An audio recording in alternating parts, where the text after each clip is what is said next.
ชีวิตคนเฮาก็ซ้ำนี่สำเร็จเขาก็อิจฉาล่มเหลวมาเขาก็ดูถูกตอนลุ่งเรืองมีแต่คนตอมตอนล่วงลงมามีแต่คนเหยียบซ้ำมีเงินคำโมกก็กลายเป็นปรัชญาบ่มีเงินเว้าปรัชญาเขาก็ว่าปัญญาอ่อนตายอยู่ไสก็ดีแต่อย่าตายเพราะว่าขี้ปากผู้ใดความบ่สมบูรณ์ของชีวิตบ่ได้ดีขึ้นเพราะว่าขอพรจากสิ่งศักดิ์สิทธิ์แต่ขึ้นอยู่กับความกล้าหาญลงมือเปลี่ยนเจ้าของ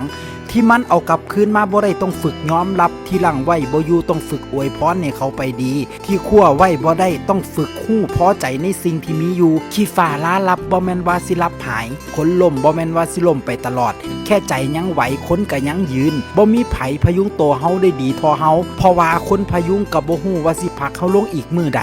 บ่มีไผรับมือกับปัญหาของเฮาได้ดีส่ำเฮาเพราะเรื่องของเฮามีเฮาที่เข้าใจที่สุดบ่มีไผมอบความเข้มแข็งที่ดีที่สุดให้ตัวเฮาได้นอกจากเฮาสิดึงความเข้มแข็งออกมาให้เจ้าของครับ